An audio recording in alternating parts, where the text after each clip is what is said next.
Welcome to Headlocks, Heels, and Havoc, the wildest mixed tag team in podcasting where the kayfabe drops and the chaos takes over. Let's ring the damn bell.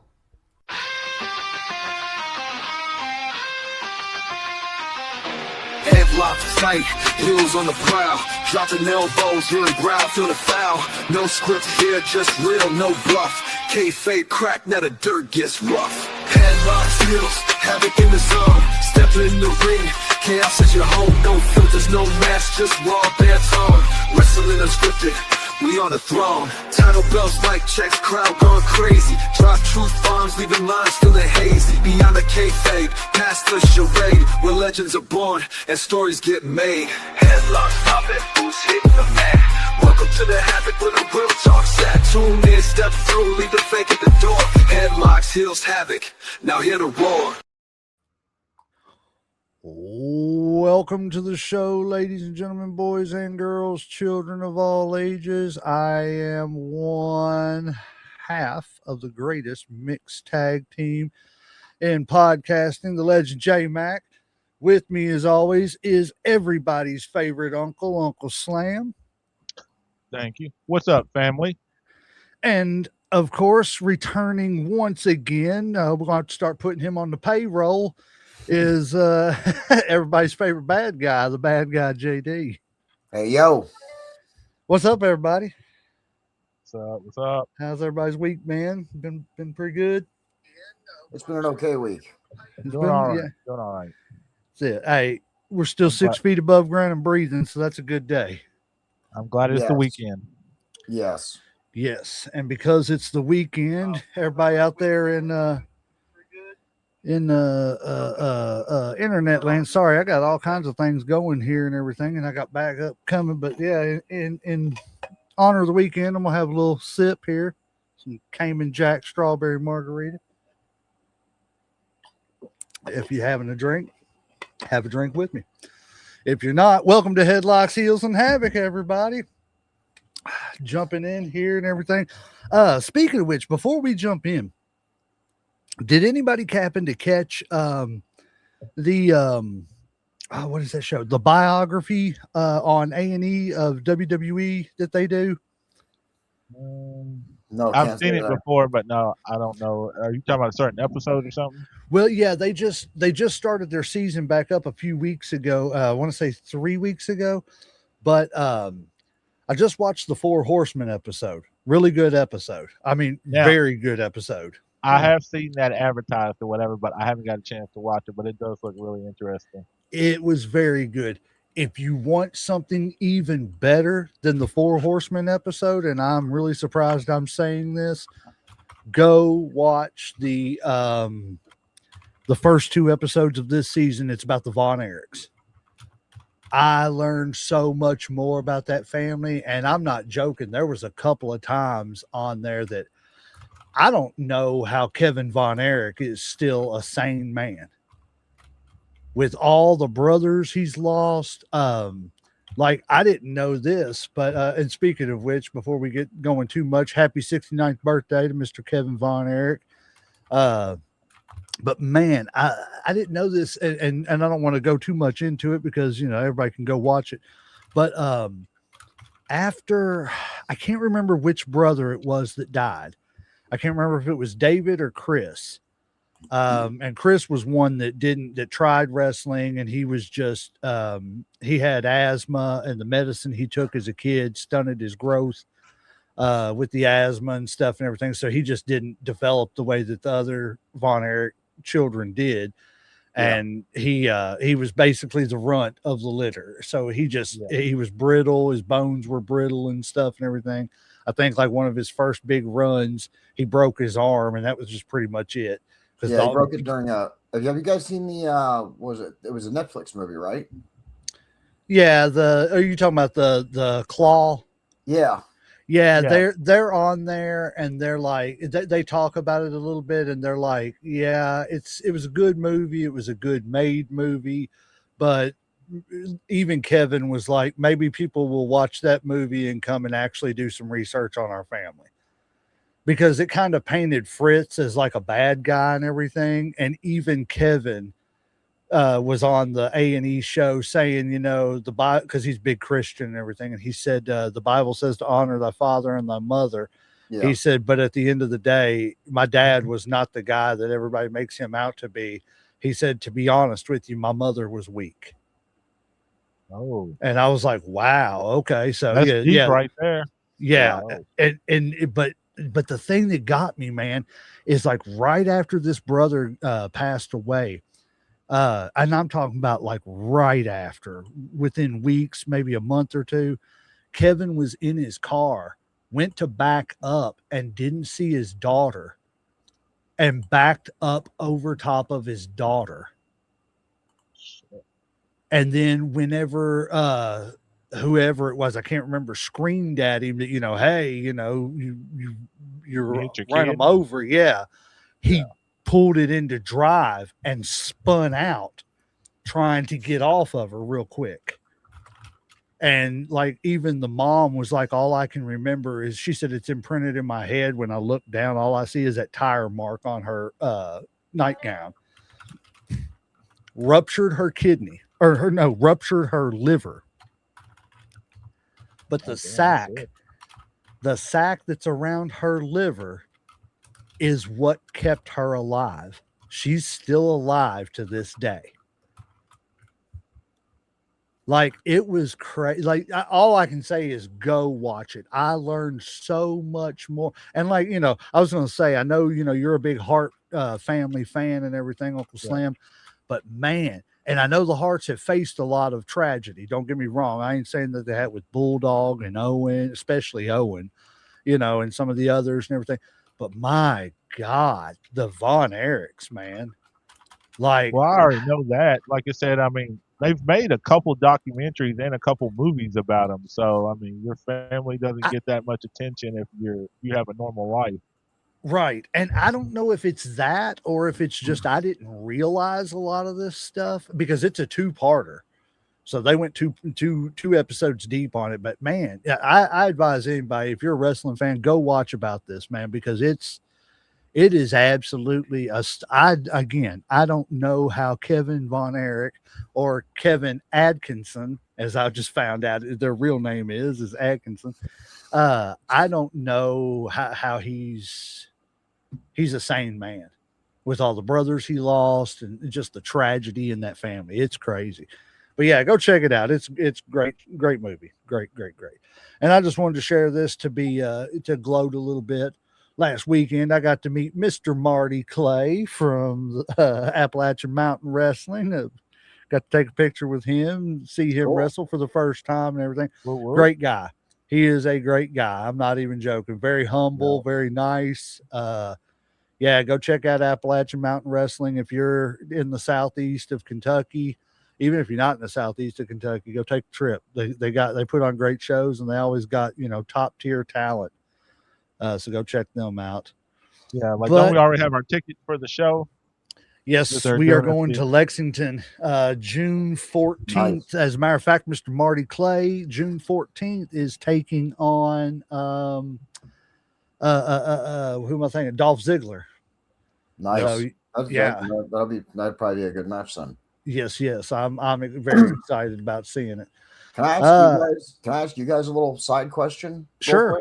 It's about indie wrestling. A lot of them, and I get the whole, you want people to come out to the shows, you want people to buy tickets, right? Like, that's where an indie company is going to make its money, is in ticket sales and stuff, right? But wouldn't you want to draw more people in by having some of your matches available on like YouTube and Facebook and stuff? Like, isn't that how you would want to draw people in? Then you could also draw in fans from beyond just your local area as well. Oh, they do. Yeah. No, I wasn't trying to say, I just want to clarify. That's not a conversation about Appalachian Mountain Wrestling or anything like that. In a general indie sense, if you have an indie company, shouldn't you be trying to record your matches and put them, at least portions of them or some matches, on your card online to draw more people in?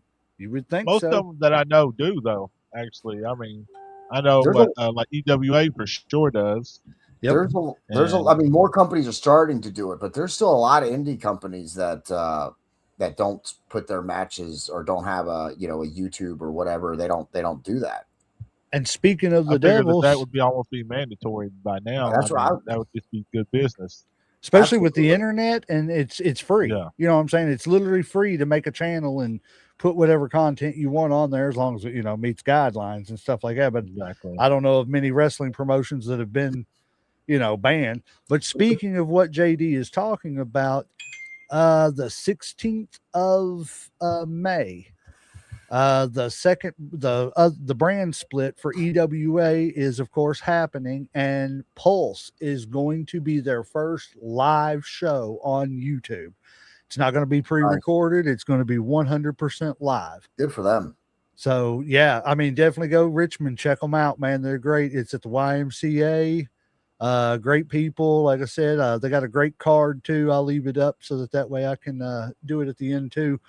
But they got EWA champion Buzzsaw Nate taking on former EWA champion Jordan Cage. Picture perfect Jordan Cage. Uncle Slam, who is his best friend in the whole wide world? Oh, Bobby Blade. Best friend in the whole wide world. You mean Bobby Blade? Bobby Blade. Shout out to Bobby. We love you, Bobby. Let's see. You got EWA Heritage Champion Steel Wool and the New Wool Order.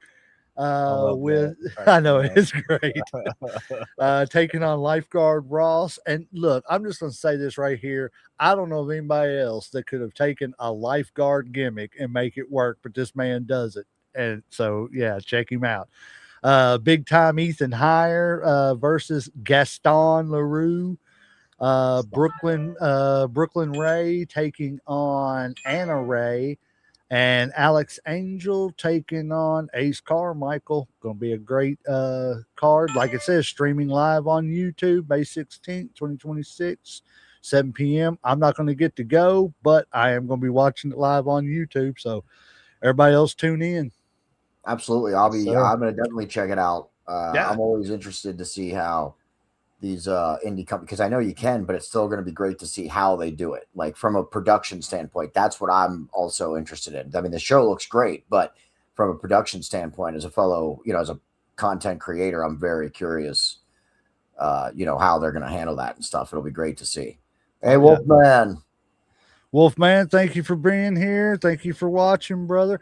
Also on Facebook, thank you, Samantha, for checking us out. A friend of mine. She is definitely giving us a shout out and being one of our viewers. We appreciate it.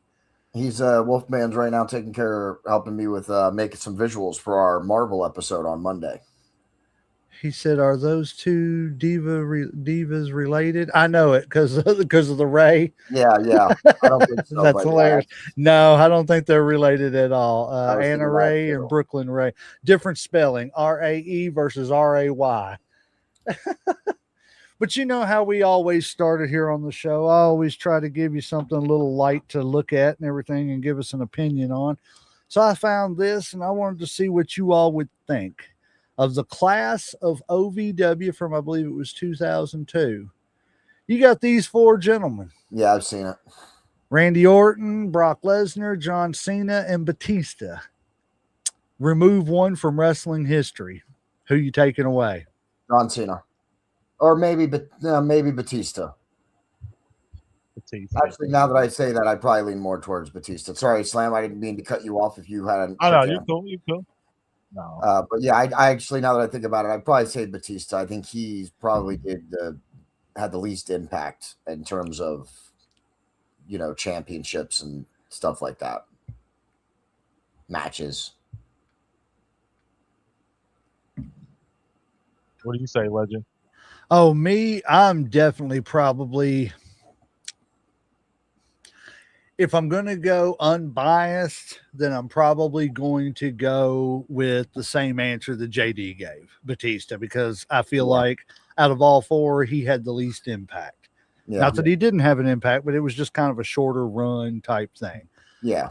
If I'm going to go personal choice, then I would have never seen the 17 and gotten rid of John Cena, but that's hard to say too, because John carried that company. As much as I don't like him, he did carry that company. Well, I mean, but did he have to carry it for as long as he did, or was the company just comfortable with him at the top? I think it was a So- little bit of all of it. Yeah. Yeah. Yeah, I was gonna say So- both. He was I the mean, I money would- maker. I'm with you, J Mac, though. I would like, I'm not really a Cena fan, so that's why I went to him first. But then I was like, no, because he has had longevity. He's had a big impact in the sport, whether you like him or not. So I think Batista would be the one you'd have to get rid of, or at least it would do the least amount of damage to the time continuum. Yeah. What about you, Uncle Slam? Who you getting rid Oh, of? I already said Batista. Oh, did you say That's- Batista? Okay. I Yeah, must have missed you saying it. Yeah. I mean, I hate to say it because, I mean, like, they all made a big impact. You know what I'm saying? Because, I mean, there wouldn't be no evolution. Although there may have been, because Jindrak may have been in evolution, and Batista wouldn't have been. Yeah, because Yeah. I don't think Batista was the first choice for like for Evolution, was he? No, it was Mark Jindrak, Okay, so the former WCW World Tag Team Champion with Jindrak and O'Hare. yeah. Great tag team, great wrestlers. And if we could have got to see a legitimate run with both of those guys, whether it be, I would have loved to see them have a run as a tag team and then each have a nice singles run. I They 100% were some agree. really, really good wrestlers that were just in the wrong place at the wrong time during the wrong acquisition. And for Sean O'Hare to be such a big guy and doing the Swanton bomb, or as he called it, the Shanton bomb, Yeah.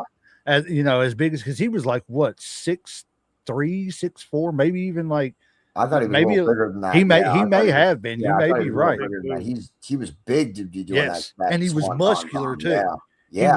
He was like Batista size muscular. Yeah, he was bigger than Jindrak. Yeah, Jindrak was the smaller of the two. Yeah. Yeah, they were a good tag team. Remember, they were also a part of the group in WCW, the Natural Born Thrillers. Yeah. Yep. All righty, got another one here. I know you're probably going to be, we'll go with this one first. Okay. So I need two more promoters.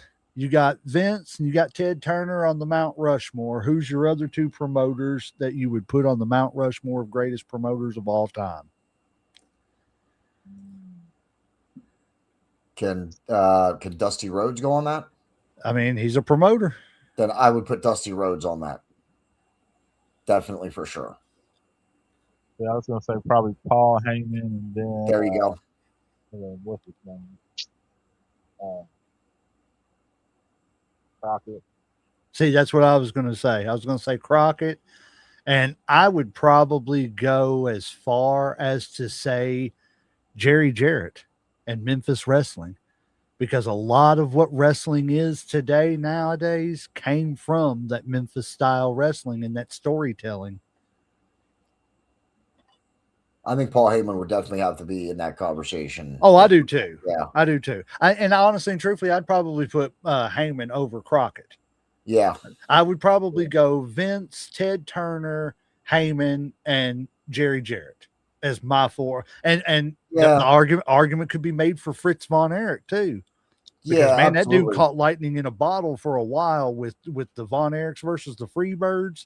Yeah, That was the absolutely. hottest ticket in town. Even Hogan was on that documentary talking about, man, Hogan actually thought that when the Texas Tornado, Kerry Von Erich, came to the WWF, he said, I honestly and truthfully would have endorsed him to be a WWE champion. He said, if it just wasn't for the drugs and stuff and everything. But he said, honestly and true, he said he had the look. He was, the guy himself wasn't a bad guy. It was just drugs that, Yeah. held him down and everything, because they were good guys and everything. But yeah, there's so many promoters. I just don't know. I don't know. So who would you put? You said Heyman, and who else? I would say Dusty Rhodes. That's who I would put. I understand your argument for Jerry Jarrett, but I think Dusty Rhodes understood the wrestling business and how you perform out there in front of crowds, arguably maybe better than almost anyone that we've seen, except for maybe Paul Heyman. That's why I think I'd have to include those two guys. They see things differently in wrestling than anybody else. I agree with that. Yeah. Uncle Slam? I'm gonna stick with my Paul Heyman and my Crockett answer, and of course keep Vince and then Ted Turner. Paul Heyman and Craig. I mean, you can't go wrong. You know what I'm saying? They all of them that we've mentioned, have had a huge impact on wrestling in general. So I mean, it's really not a right and wrong question. Well, like I mean, they've had the biggest impact to me as far as the wrestling I've watched and stuff. You know what I'm Yeah. saying? Now there's a lot that I haven't seen, but from what I've seen, like those are the four that kind of shape my wrestling view. Yep, I agree 100%. All righty, so I got one here. I know this is going. This is the one that I was gonna show you a minute ago, but I went with the Mount Rushmore first. Let's see what you think about this one, Uncle Slam. I saw this. I already saw this. This is some bullshit. You know it's bullshit. Look at what is it? Number 4? Is it 4? No, number 3, man. Top 3, Man, Shawn Michaels. Yeah, I don't know about this. Yeah, This get list the looks. fuck out of here. Yeah, I don't know Come on, about this bro. at all. No. I mean, why is Dean Malenko wrestling himself in this AI generated image? Right. I just want to point that out. That He's Dean like, I'm Malenko pulling he's pulling his own leg. He's taking himself to Texas right now. And I don't know what that is that William Regal and AJ Styles are doing down there, but it doesn't look right. Yeah, that is crazy. But no, I don't think this doesn't look right to me at all. I honestly and truthfully, I mean, I don't know that I would put Brett number 1. I'm sorry, Uncle Slam. And I agree with that too. Yeah, I think top 10 technical wrestlers. I don't think I put Bret Hart certainly on the list, but I don't think number 1. All right, who you putting over him then? I mean, I might Kurt Angle. Yeah, probably Kurt Angle, maybe. Yes, that would definitely be on the list. William Regal. I would probably put higher than Dean him. Malenko. I would probably put higher than him. Now, like if you said Kurt Angle and maybe Dean Malenko, I don't know about Regal. I mean, are you kidding me? I know everybody likes Regal a lot. I mean, hot take, and I get it, but my personal choice, I don't know. He was just never that guy for me and shit. Like, I mean, he was okay. Let's compromise. Let's compromise, Slam. Can we agree that Regal and Brett should maybe be 3 and 4th, or the discussion for 3 and 4 should be had, but definitely not at number 1. Yeah. Don't get it twisted. Now, I'm not saying that Regal doesn't belong on this list because he does definitely. I mean, like he made Goldberg look like a fool and shit out there. Yeah, my favorite match. Now, like I said, I mean, the only real thing that I have wrong with this list now, like if you didn't put it in order, I think it would be a lot better than now. If you just put a list of like the top 10 technical wrestlers, then I would be okay. But when you rank them 1 through 10, it just kind of put them on the list. You know what I'm saying? Just put a list of the top 10. You think? And yeah, I'm sorry, Shawn Michaels. I don't get the technical wrestling from him. Yeah. He's never been a technical wrestler. Well, see, that's what I was going to say. I honestly and truthfully, I think Shawn could have been a technical wrestler if that would have been the style that he used. But he did, like I said on the last episode, he didn't really use a technical style. He was kind of that first hybrid between a technical and a luchador type style. He kind of infused both those styles together. And then because if you want my honest opinion, I would take, and as much as I love him, I would take Shawn off this list. I would take Eddie off this list, and I would take AJ Styles off this list. I would also take Daniel Bryan off the list. I wouldn't. Daniel Bryan's a great technical wrestler. Yeah. I keep Daniel Bryan. I would take AJ but off. But those three guys weren't technical wrestlers. They were that lucha they were that hybrid. Yeah, I don't get they could wrestle you on the ground, and they could wrestle a technical match, but that wasn't what they were going to do night in and night out. All these other guys, they were going to wrestle a technical match night in and night out. And furthermore, they would put great matches on. Yeah. Not only were they technical wrestlers, and I believe that all the other people you just listed, J-Mac, could also put on technical matches, but they still weren't on par. Like, putting Mr. Perfect and Dean Malenko or Bret Hart and Chris Benoit. That's one of the greatest matches WCW ever put on regular television was Bret Hart and Chris Benoit wrestling each other. So I think I think some of those guys definitely don't deserve to be on the list, even though they have those capabilities. Yeah. All right. Like if we took one of them off, who would you replace it with? And like you can take more than one off, but you know what I'm saying. But like Just for I'm argument's sake. I'm replacing Sean, and I would have to replace 3. And if I'm That's replacing fine. 3, I would probably, in no particular order, one person, and I know this may get some heat and it's a hot take, but Bob Backlund. Interesting. Bob Backlund was a great technical wrestler.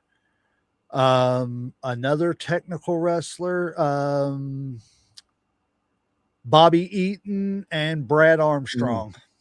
Bobby Eaton, I could definitely agree with that. I think Brad Armstrong was also very good, even though the Armstrongs could never really, make it out of the jobber area. I think that's just because they were kind of in the shadow of their dad, other than Road Dogg.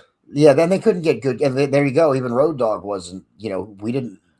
He wasn't top tier, but he definitely had an Armstrong though. That's what I'm saying. He was Road Dogg, Jesse James. He came up with his own gimmick. I think the Armstrongs needed a gimmick, not just to be the Armstrongs. That's just my hot take on the Armstrongs there. Everybody. Well, he didn't want to live in his dad's shadow, is what he said, is why he didn't use the Armstrong name. And he made it, was my point. Well, yeah, but people forget that Bullet Bob was, he was huge. He was big time. Yeah, he was. I mean, for the territory days, Bullet Bob was as big as a Flair and a Race and a Hogan for back then. In the 70s, it was hard to get a bigger name than Bullet Bob Armstrong. I do like that answer about who he would put in on the list in place of those people, though. Now, would you put like a Brock Lesnar on this list as far as being a technical wrestler? I was going to say that. I was thinking about Brock Lesnar, but I guess, again, you don't think of it, even though, again, he has those capabilities. I know, I don't think of, I think more of like he's a big guy. Like he's a big guy, heavy hitter, powerhouse, who I was borderline wanting to put on the list because he's also a cruiserweight, one of those high flyers but also did some great technical matches, was Yushin Thunder Liger. Mm-hmm. I think he was a really great infused the technical with the lucha libre and cruiserweight style that was starting to get developed. Muda, yeah. I mean, you could put him on that list too. Yeah. There's just so many great names. Like I said, and it's no slight to Eddie or AJ, and definitely not a slight to Sean, because everybody knows where I stand on that aisle. But I mean, they're not guys that I think of as ground technical wrestlers. Yeah. And that's my only problem with the list, is I would take those 3 guys off and replace them. Yeah. And if we're not talking about uber superstars, then, like I said, the 3 names I said would probably Backlund, and Backlund was an uber superstar for his time, being world champion and stuff. But, Armstrong and Bobby Eaton, those are 2 guys right there that even Flair said that if Armstrong could have had a little bit more of a personality, he'd have been a world champion a couple of times over. Yeah. All righty, moving right along. Here, I'll do this one first before we get into the serious stuff. I found this. Check this out. This is pretty cool. I'm going to have to blow that up because I'm old and I can't see things. Well, you're not the only one. That's hard to see. So we've got the professional wrestling at Rupp Arena, Thursday, May 7th, 1981 at 8 p.m. Yeah, I know. Tell me about it. Tell me that wasn't a blast out of the past. I'm gonna have to. I wasn't even. I don't mind dating myself as not older than I am. So this was before my time. Yeah, I was like 2. I was not even born yet. Okay, I can assure you. I was 3. Let's see. Yeah, I had just turned 3 a few months ago. So you got Jerry Lawler versus Kevin Sullivan with Jimmy Hart as the main event. Mr. Oneida and Masafuchi with Tojo Yamamoto versus Dutch Mantel and Austin Idol. The Southern Tag Team titles were on the line with Bill Dundee and the Dream Machine versus the Turk and El Toro with Jimmy Hart. Giant Frazier versus Wayne Ferris. And if you don't know who Wayne Ferris is, he went on to become the Honky Tonk Man and the greatest Intercontinental Champion of all time, to have him tell it. He was also managed by Jimmy Hart there. The Bounty Hunters, managed by was that Jimmy Hart? Jimmy Kent. for that one. Took on Coco Beware and Eddie Gilbert, and Tojo Yamamoto versus Sonny Kingroy, and Rogers versus Jimmy Kent. Man, here's what got me. General admission, $4. Oh shit. Ringside seats, $5. And children under 6, $2. Talk What do you about think- inflation. Yeah, like what do you think that is nowadays? Well, we found out we're going to Rubberina next Friday. Next Friday we'll be there. We found out it's about $550 is what it is. Jiminy Christmas. Yeah. For four people to go to SmackDown next week, which we are going to. It's because it's WWE. Good. Okay, I was about to say, is this you guys are paying $550 to go to this EWA event? Boy, No. Man, you guys are into indie wrestling. You guys are Right. They should be hiring you. Anybody who buys a ticket, they should just put on a payroll. They really love that. No, Right. WWE, that makes perfect sense because I was just about to make the comment. You know, like if it's WWE, then you're probably talking $500 just for general admission, $800 for ringside seats. Yep, it most definitely was. Yeah, it's crazy. It's absolutely ridiculous that it's going to cost that much. But speaking of which, kind of, I don't know if y'all have seen this, but hold on, this is not what I thought it was. This is just a little feel-good story. Speaking about Bobby Eaton, before he was old enough to purchase beer, Bobby Eaton could set up a wrestling ring. He didn't wait for his big break. He was already breaking in while most kids his age were just trying to pass algebra. Debbie, his sister, used to check him out of school so he could help haul ring poles, lace cables, and pay dues the old school way. And here is a young, determined, and already a champion. The photo comes directly from Bobby's personal collection, preserved and protected by Debbie Eaton. Worked tirelessly to gather his albums and make sure that he could see and remember her little brother Bobby. I think it's cool to see these old pictures of these great wrestlers and everything. Plus to know that, he was as young as he was when he broke in. I think they said he was like 15, 16 years old when he first broke into the business. And, old beautiful Bobby, man, I mean, became one of the greatest tag team champions of all time. There's no doubt about that. And as we said earlier, one of the greatest technical wrestlers that ever performed. If it wasn't for, and honestly and truthfully, I think he had the same problem that, like Brad Armstrong had, was he wasn't a great interview. It was kind of like the simple, I'm going to go out there and kick your butt, type interview. And that was it. Yeah, he couldn't cut a promo. Yeah. He could wrestle. He could wrestle circles around people. And now, speaking of Brad Armstrong, never had a bad match. Not once. I never saw him have a bad match. That's Jim Ross, not exaggerating. So how did someone that good never become the guy? Do you all think it was just the promos that held him back? I don't really know. Like I said, I don't know enough about the situation to, honestly comment and shit. I wasn't a huge fan of his. So it's just really hard to say without having a little more info on the whole situation. Are we talking about Bobby Eaton? Yes. No. Brad Armstrong. Oh, Brad Armstrong? No, I think he needed a gimmick. I think Brad Armstrong no one cared. Like at the time he was coming up, just names wasn't enough. You couldn't just be, look, even Steve Austin wasn't Steve Austin, was he? He was Stone Cold Steve Austin. Yeah. Stunning Steve Austin, but eventually he became Stone Cold. Shawn Michaels wasn't just Shawn Michaels. He was the Heartbreak Kid, Shawn Michaels. And I'm sorry, but he was. Brad Armstrong sucks. But it wasn't that it sucked. It was the fact that when they gave him the nickname, they gave him the Candy Man, Brad Armstrong, and then put him out there in red and white striped tights. You're not going to get over with that. You know what I'm saying? I don't like.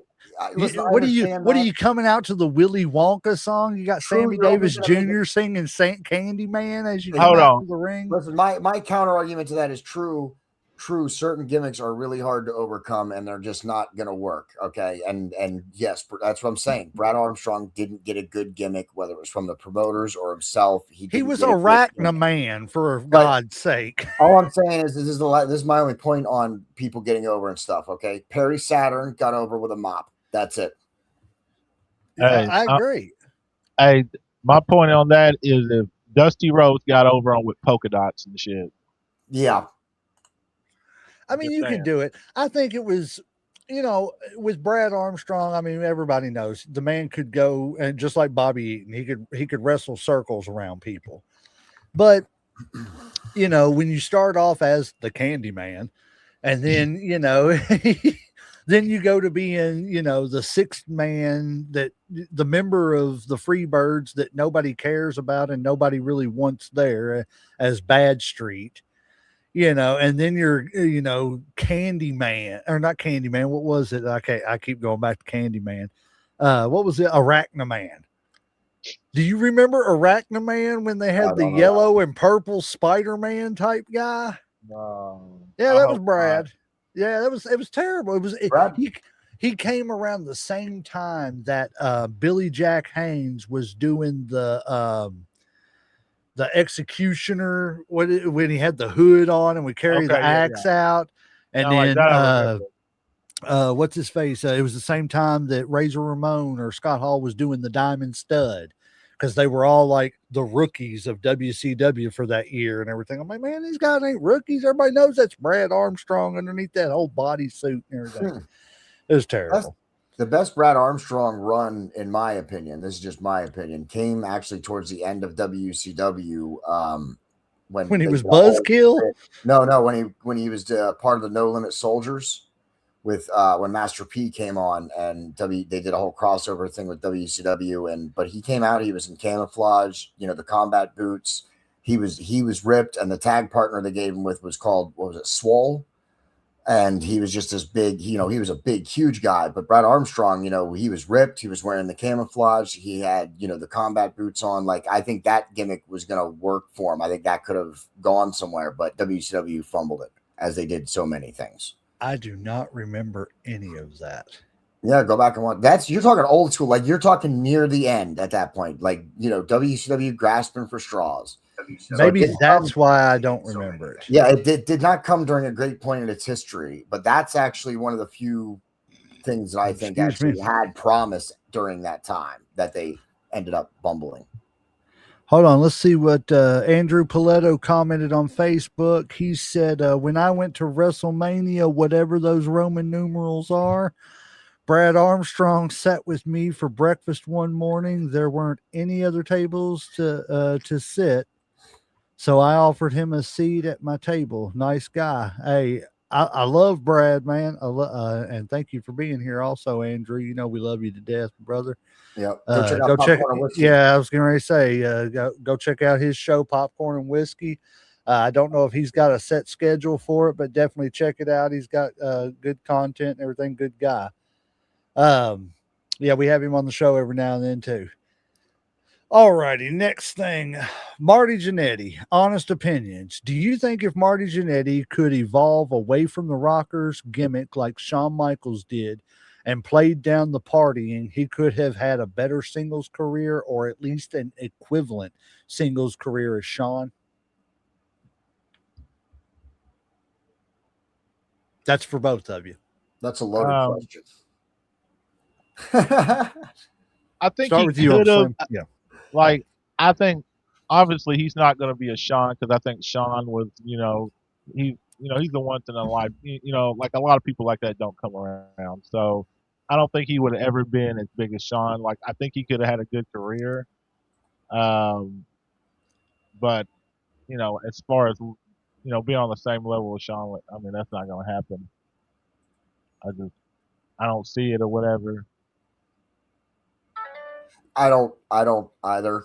I don't think Marty, he was fine, but Shawn Michaels, took his opportunity and developed. Again, it comes down to character in wrestling. It comes down to your gimmick and your character, and can you get over with the crowd? And whatever gimmick you can be stuck with, we can have a debate on that. But as Uncle Slam and I have said, there are people that have been forced to have some really bad gimmicks who can still get it over with the crowd.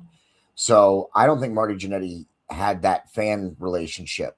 I don't think, not like Shawn Michaels did. So no, I don't think he could have gotten as big as Michaels. Could he have had a good singles career without whatever partying and drinking and drugs or whatever was involved? Yeah, he probably could have had a good singles career, but not one equivalent to Shawn Michaels. That's like, you're talking legendary career. That's not people. The average person doesn't just get those legendary careers. That's why they're called legendary careers. I honestly and truthfully, I think if you're talking just in-ring skills, I think Marty was just as good as Shawn, if not maybe a step or two better. But I think, I do. And it's just from going back and watching and stuff and everything.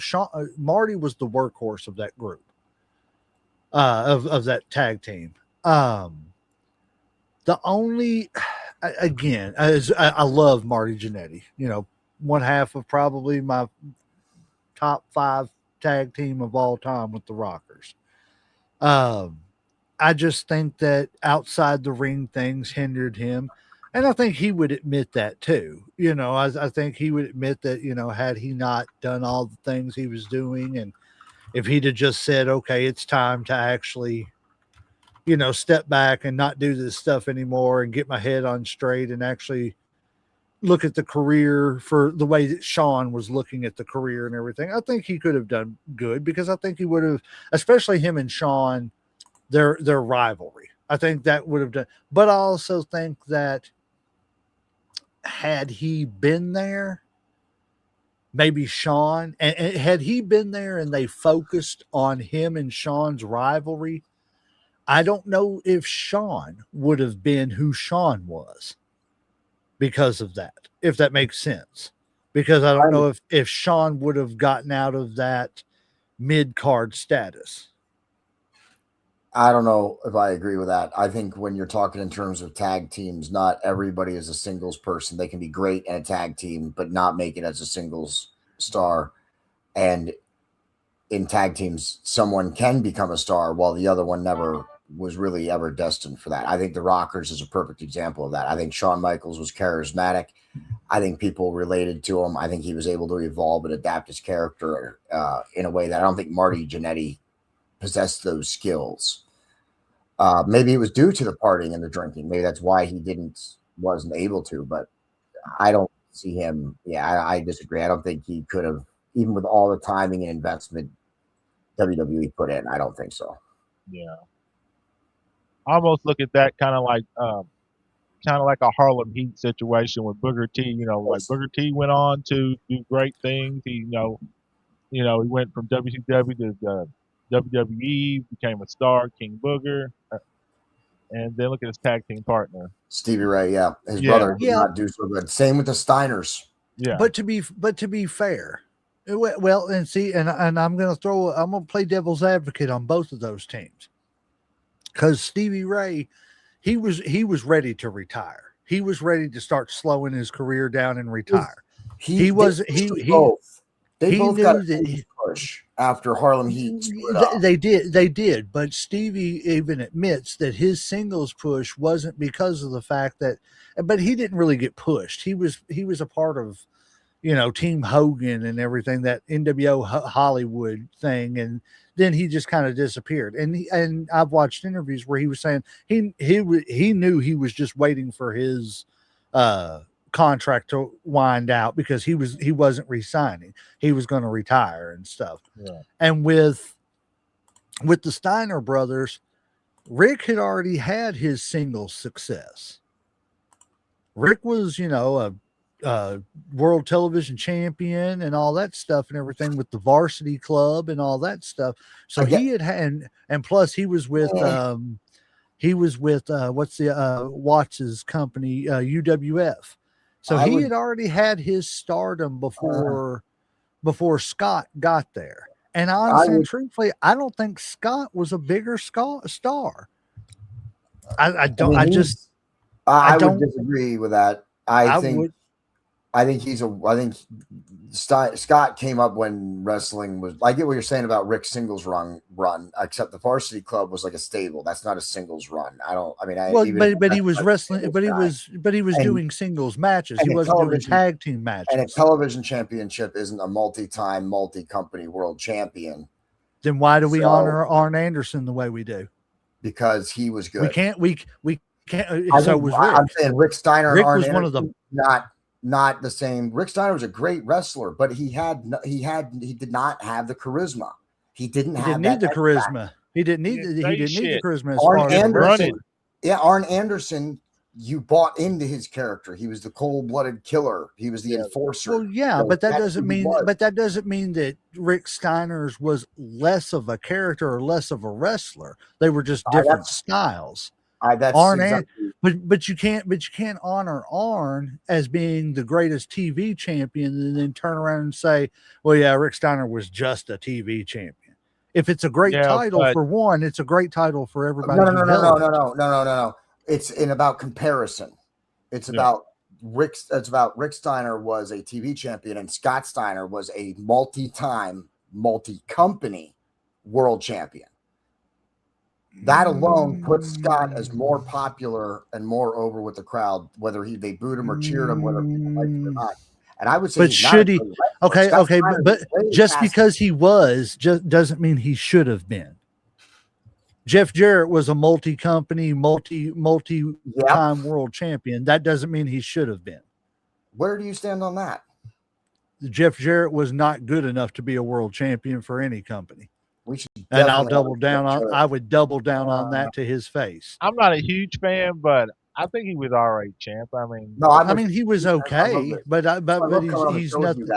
He was a filler champ. There's no reason that Jeff Jarrett should have been a world champion as many times as Jeff Jarrett was. I agree with J-Mac. I don't think Jeff Jarrett was a world champion. That's what I'm saying about. That's what I'm saying about Scott Steiner. Champ. Scott Steiner never delivered. And I agree that with Jeff Jarrett. He was like.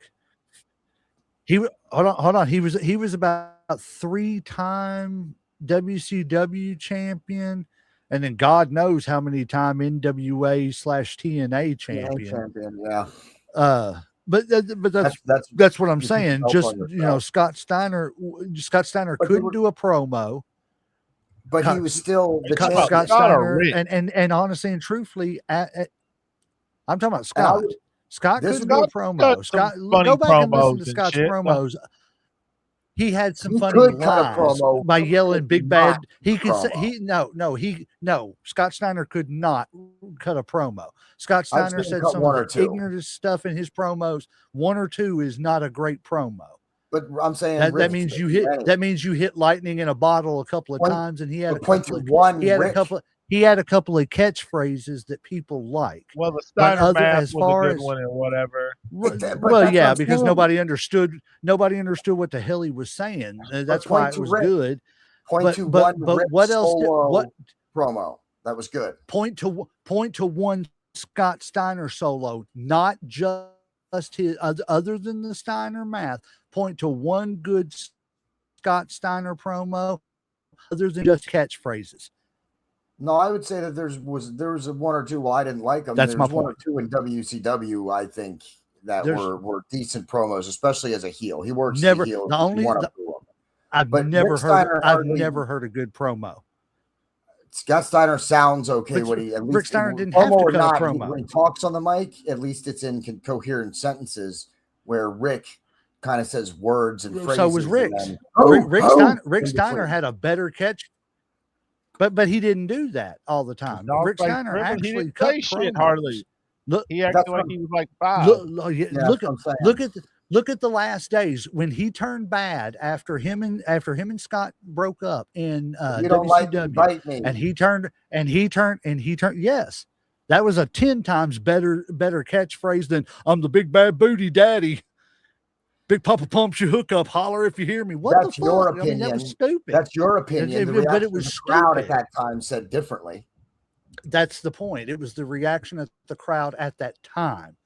Who was doing it 10 years later? Hey, we're talking about wrestling here. But they're still. But we are talking about wrestling, and 20 years later, people are still saying, "You don't like me, bite me."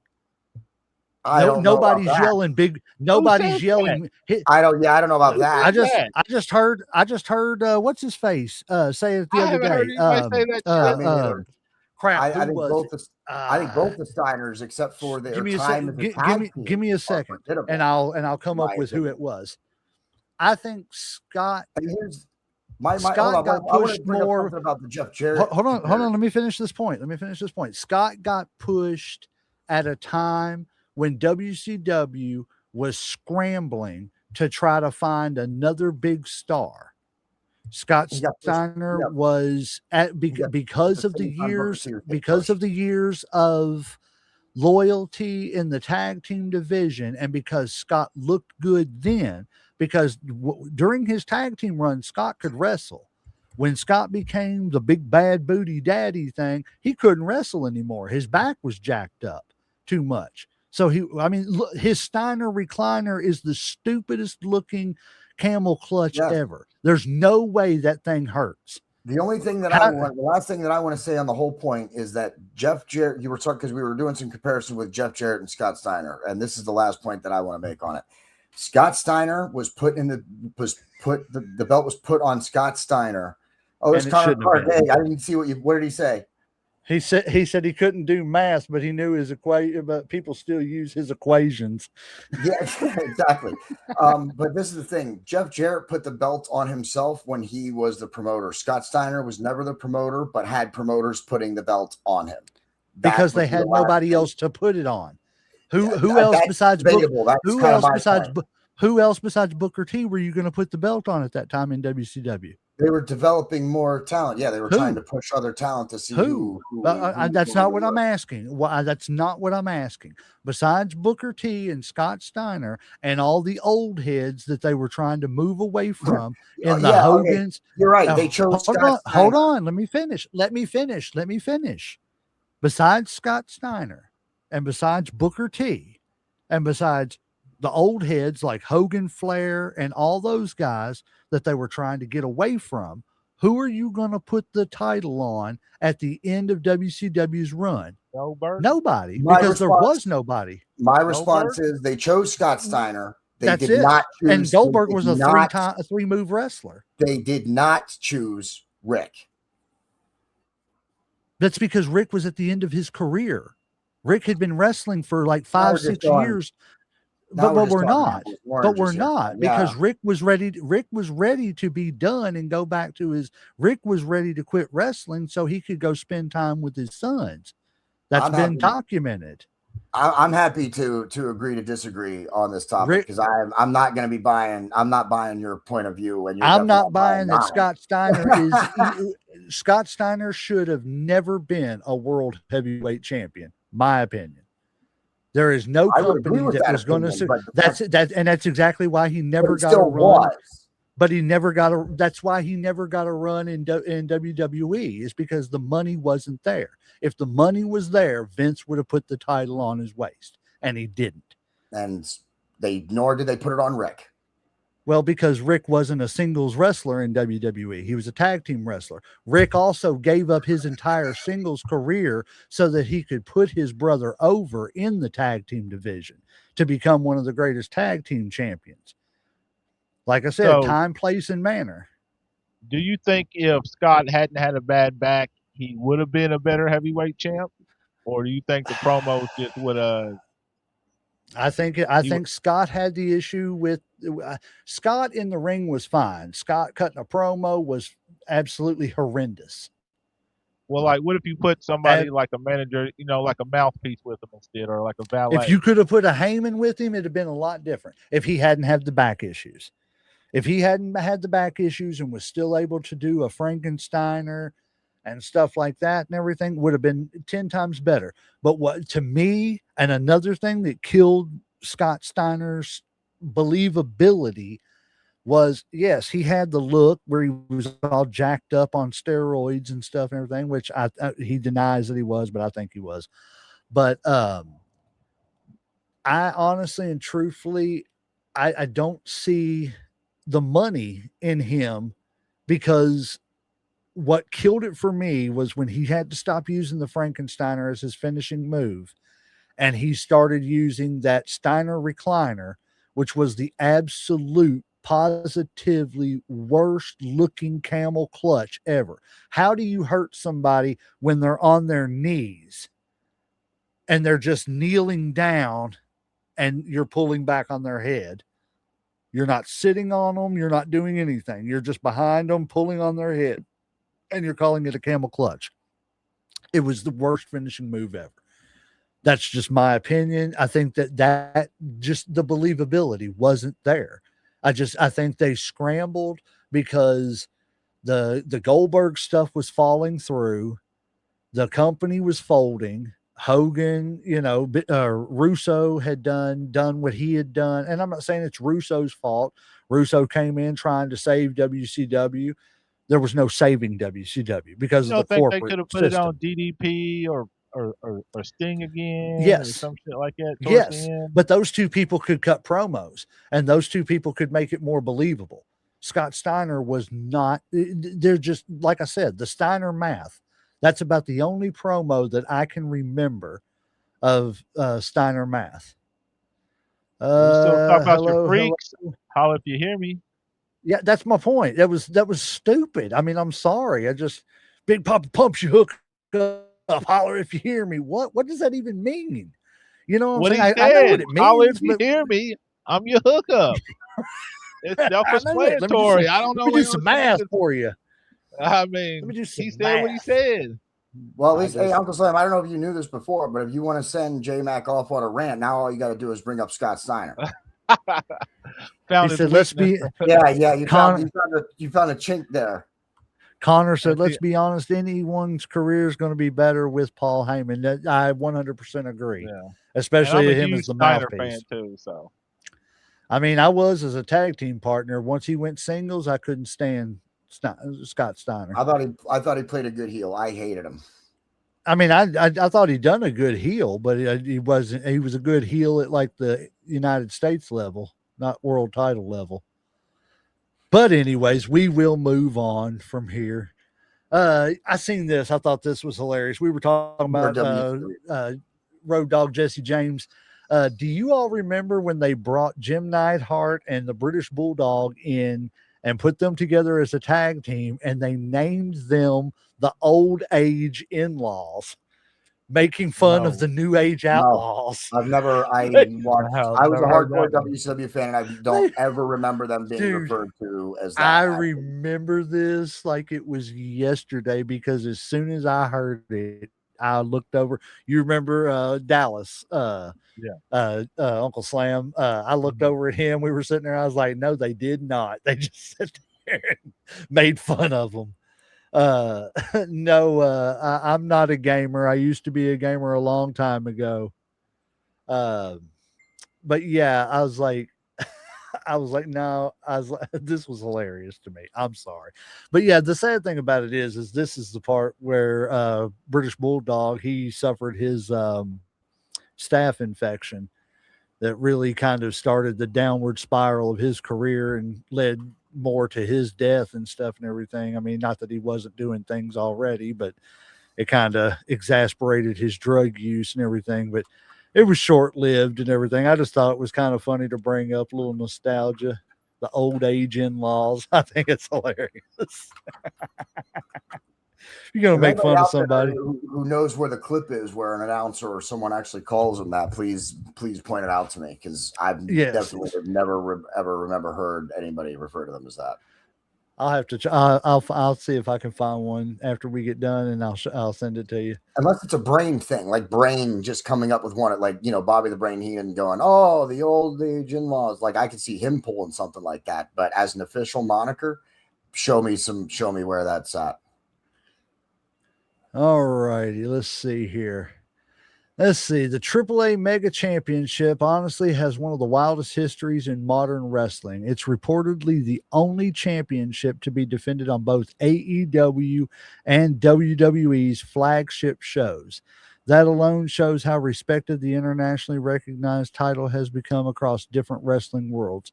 A championship crossing major company lines like that feels almost unreal in today's wrestling landscape.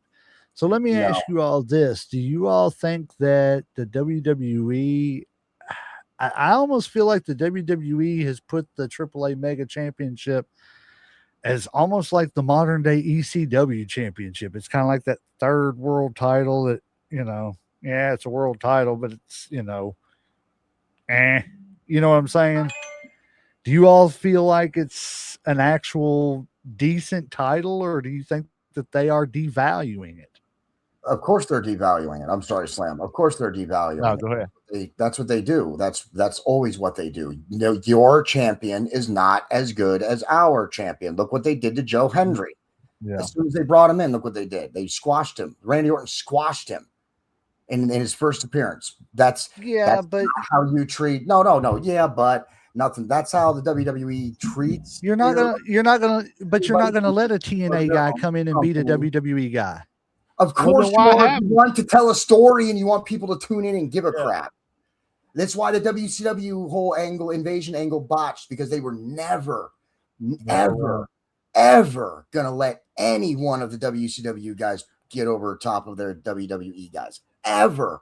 And that is their downfall. That's the WWE's downfall. And that's actually AAA's downfall. And in terms of that comment about how you saw it on AEW, now you saw it on WWE, that'll be impressive if we see it in AEW again someday, but we won't. So it's really not that impressive. They had a relationship with AEW, then they got bought by the WWE. It's not going back and forth. It's not anything, it's making it across these tribal lines. No, it's not. It was purchased by one tribe after it had appeared on another. That's what happened. But I've but never it seen still is the defended at only all. right. I mean, like it gets carried around and all that shit. But as far as I don't see it on TV, I don't hear much about any pay-per-views that much. So it, I hate to say, it really doesn't mean shit to me. I mean, like I understand it's a world title, but I don't watch AAA. I don't know very many people from AAA. I mean, I know a couple, but it really Right. doesn't mean anything to me because I don't watch it. So. I agree, Connor. It is a Mania debut. I did not. There was nothing about that match that had me thinking that Joe Hendry was going to come out there and beat Randy Orton. Yeah, no way. So, yeah. What did So he that say? didn't. I didn't see what he said. Can I not He see said. the comments? Why can I see comments? Oh, there we go. He said. That's Mania Connor, debut versus Connor, Randy don't Orton. get- Of course, it's Connor, going to be I'll a slap squash you, bud. match. I'll reach through the computer and just grab a hold of you, you Brit.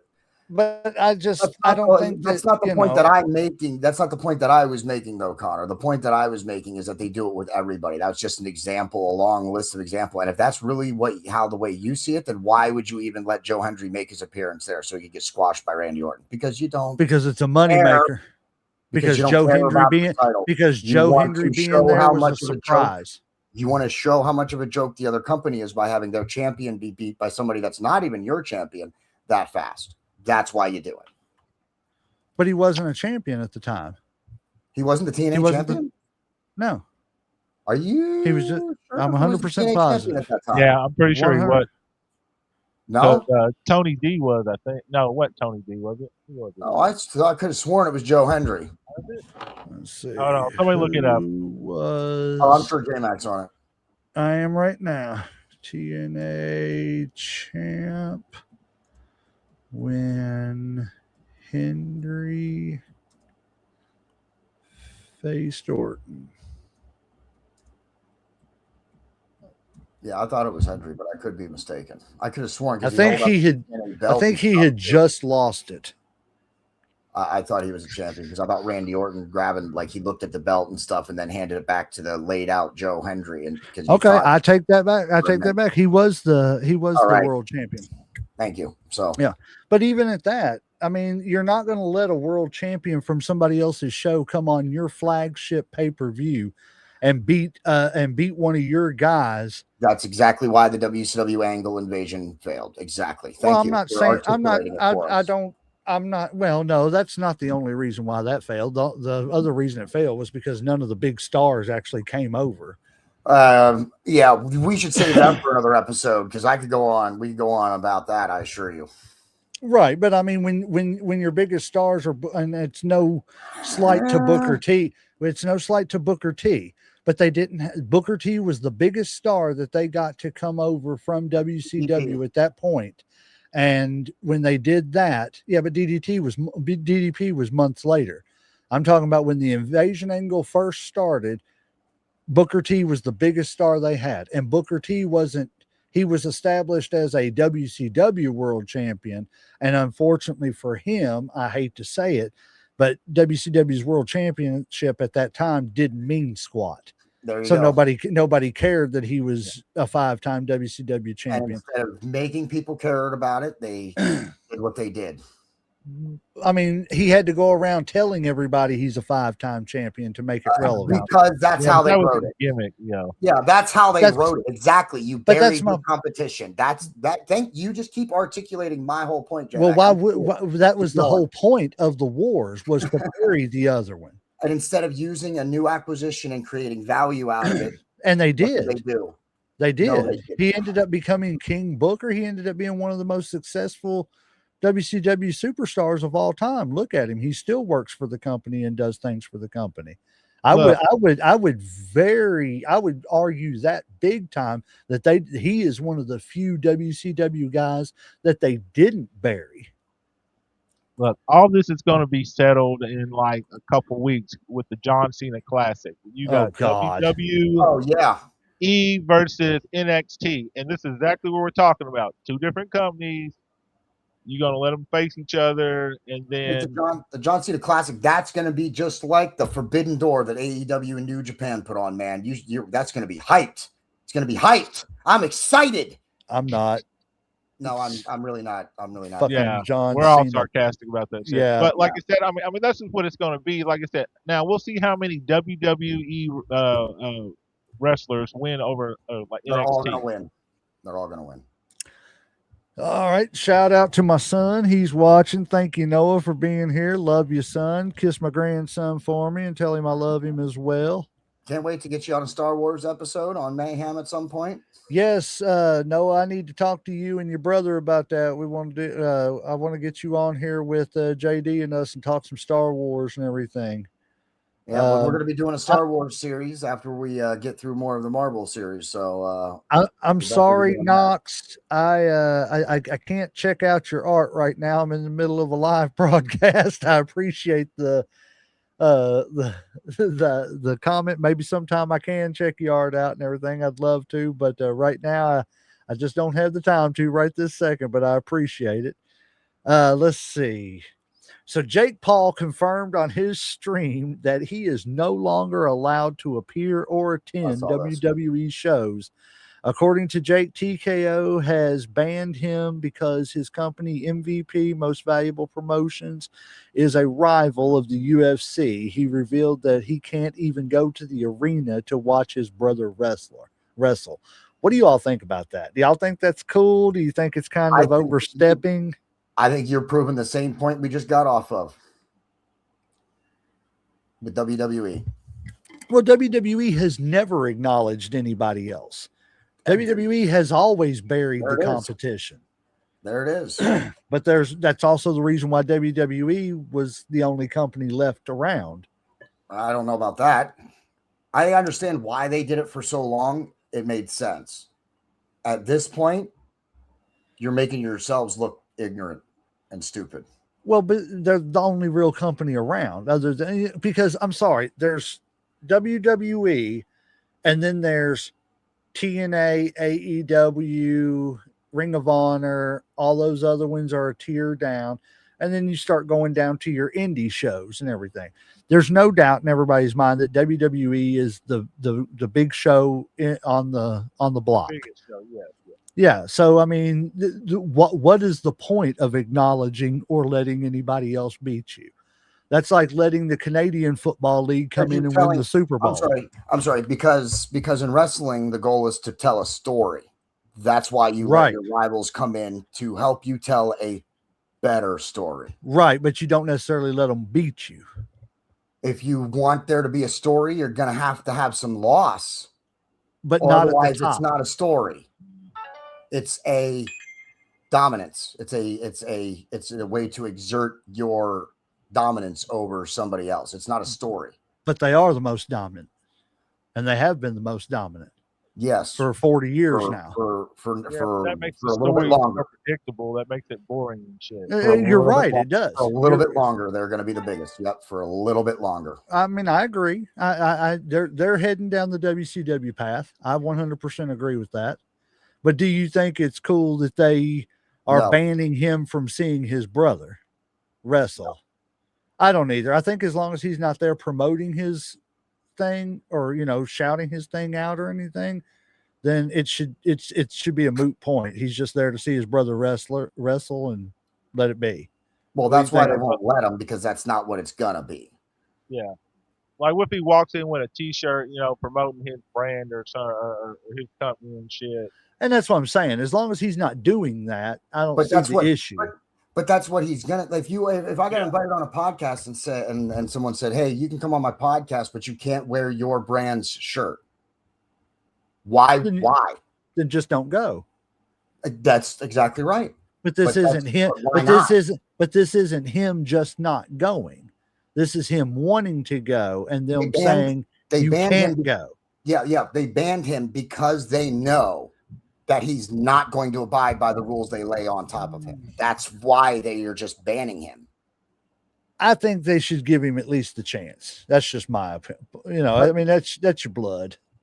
I know I get what you're saying, but I'm telling you, I'm telling you as someone who, if I was in that position and they said, "Yeah, you can come, but you can't wear your shirt," I'm going to have my shirt on underneath one of my other shirts, and then I'm going to take it off at some point and have my shirt. I just don't go. But that's why they're just banning him. But they're going to do that.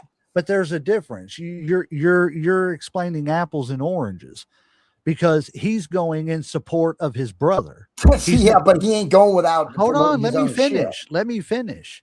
He's going in support of his brother. He's not going with the purpose of promoting his promotion. So if he that's what I'm saying. If he abides by the fact that you're just here to support your brother, we don't want to see anything to do with MVP promotions. We don't want to see anything to do with that. As long as he does that, then what's the problem with him being there? Well, there shouldn't be any problem.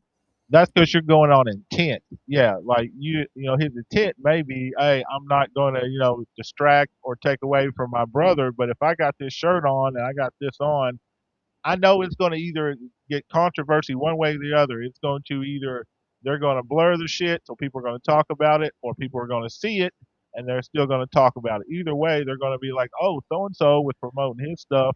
So just then put that as the rule. Big pay-per-view and shit.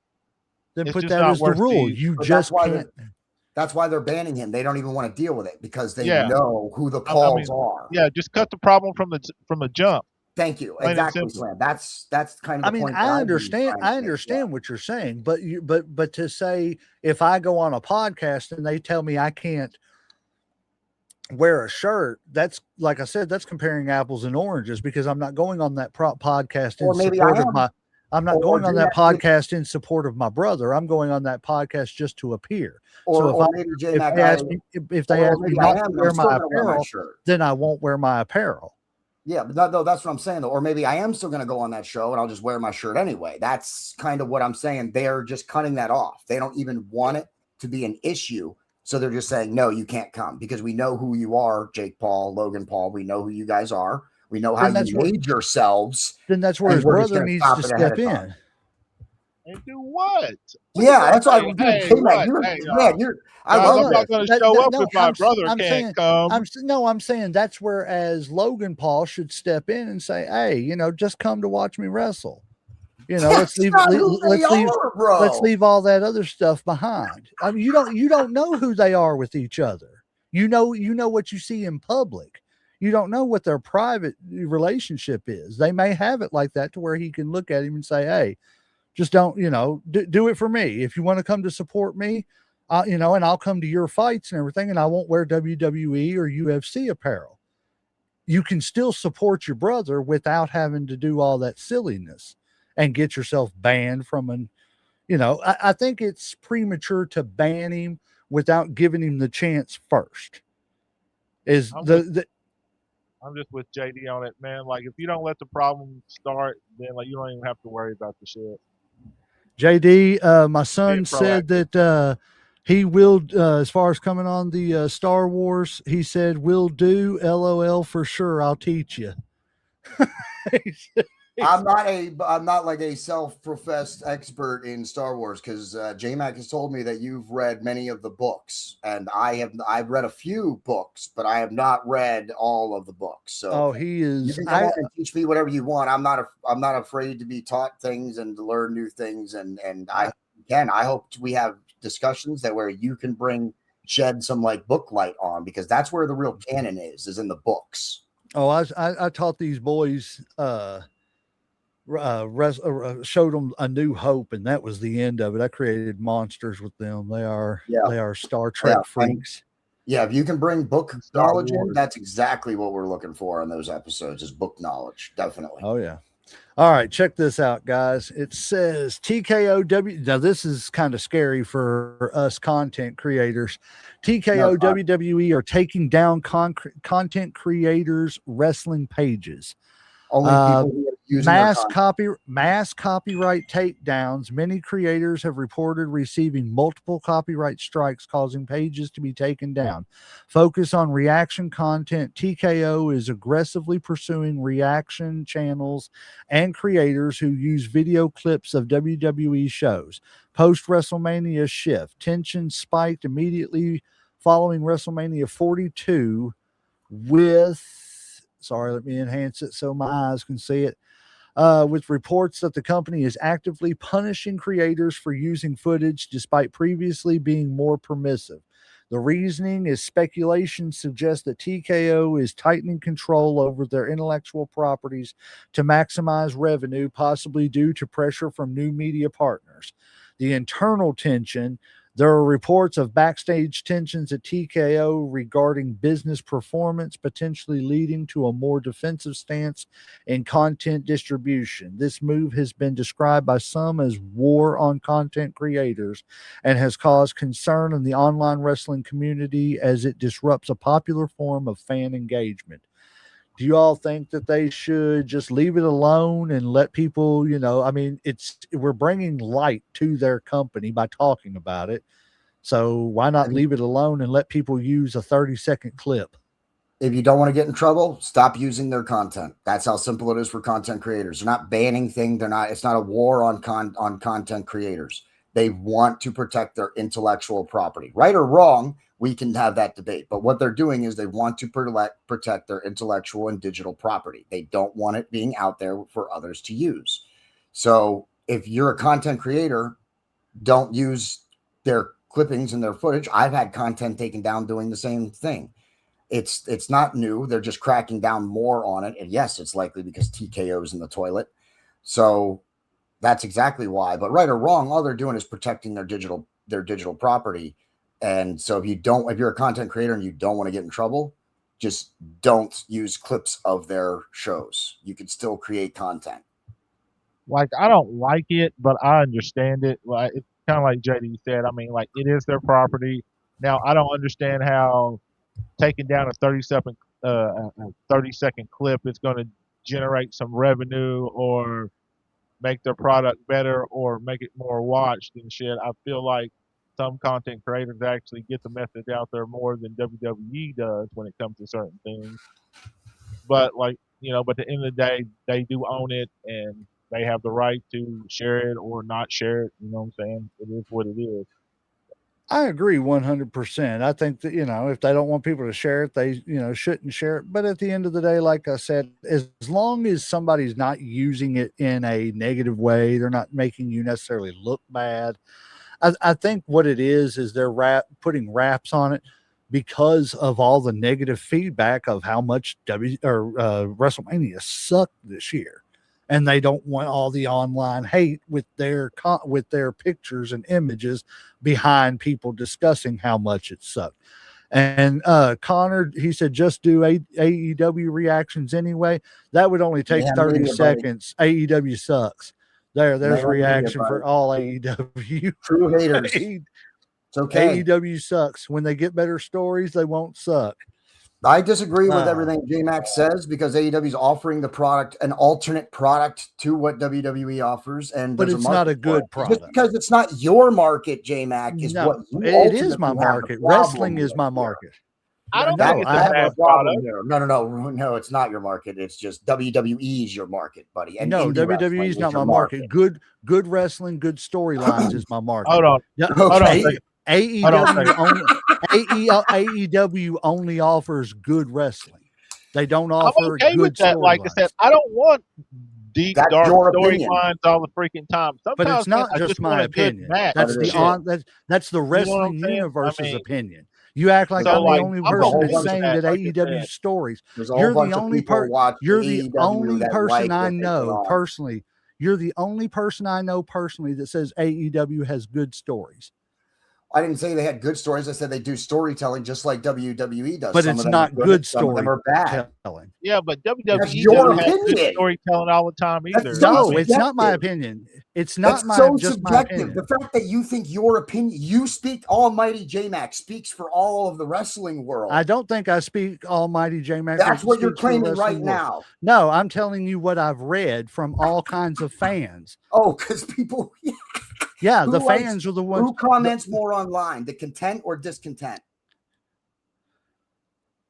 Fans. It's a 10-to-1 ratio. The And when discontent are the ones who comment. when 90% of the fans are saying AEW would be so much better if the stories were better. Okay. look, I mean, that's think just they the truth. both got their fanboys. According to WWE Big has Mac. their people that hate on No, AEW. not according to me. and According AEW to hates on WWE. It's a according to mutual polls. thing, I know, dude. It's so tribal. but they're Slam. different for a good reason. Like Exactly. sometimes WWE ain't what I want, and sometimes Exactly. AEW is not what I'm looking for. And yes, sometimes WWE has shitty storylines. Like we've been talking about this for a while. Oh yeah. We've been bitching about creative, so we can't act like they're top tier. Now, I don't watch AEW for the storyline. I watch it for the in ring. I watch it for the wrestling because I know when I'm watching, I know what I'm getting myself into. Like I don't go in expecting some deep storyline. I go in there to watch a good fucking match, some hardcore shit, a little blood here and there and shit. Like it And I is don't what want- it is. For me as a wrestling fan, I don't need, nor do I want 6 to 8 month storylines all the time like the WWE runs. Sometimes just a quick storyline is a good way to tell a little story. So that's what I'm saying about when they're you different don't finish the companies. stories. They're different companies. They offer different types of product.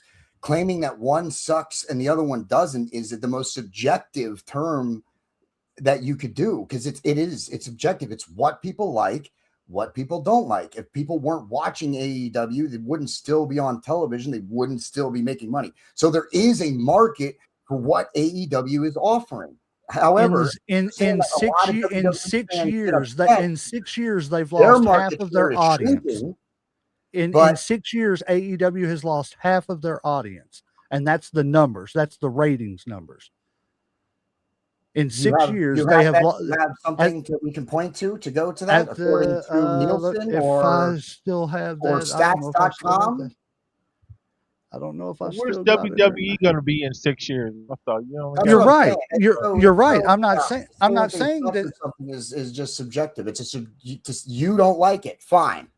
But to say it's that not just me that doesn't like it. The majority of the wrestling and world there's a lot of doesn't like people that it. think WWE I don't agree with sucks right that now, statement. too. I think that it has its people that like it, people that don't. Saying that most people don't like it is it's kind of generalizing shit. That's what I'm saying. I'm not on here claiming that WWE sucks and that they need to be, doing this or whatever. They have some business problems. AEW's got some business problems. Neither one of them is a perfect company. Wrestling's not a perfect business to be in. You're never going to please every fan that's a wrestling fan. So trying just would make a really bad business model. When you have something, when you have people interested in your product, then you're making money, then stick with it, build upon it, and go with it. Whether you're so AEW, TNA, AAA, EWA, DPW, or any of the other indie companies. If you find a niche, if you find something, if you find a marketplace for your product, then nothing else, it doesn't matter. Like anybody outside of that can claim that you suck. But if you have a marketplace and you have market share, let the haters hate. So, and that's another, but see, that's another thing is AEW has had 6 years to build upon that and make it different. And make it more. Make it more. I've seen the changes that they've made as a company. I'm a fan. I've watched them week to week. I understand that you're a fan, but I'm not talking as from my point of view. I'm talking from the stats that I've read and from most of everything I read online. The fans, for the most part, do not like AEW. There is the AEW stronghold, but the same reason I watch AEW now is the same reason I was watching WCW in 1992 was because WCW had better wrestling. It didn't have good stories. Again, subjective. Didn't have good, but most, it's hard to have good wrestling if it's just stories. Random matches. WWE doesn't have good stories. Since since TKO and the last. I thought that they had good storytelling. I'm not a WWE fan. I understand that. But WCW has had some of the greatest storyline, or not WCW, WWE has had some of the greatest storylines throughout history. I can't tell you one monumental storyline in 6 years that AEW has had. They're just not, they're not leaving their mark. I think, J-Mac, you do a lot better sticking with your point of view instead of trying to generalize it based on ratings or comments and stuff like that. I think your argument loses value when you try and do that. That's my opinion. Slam's out of it. He's checked out. Look at him. He's done. No, I'm just listening to y'all go at it and shit. It's entertaining to me.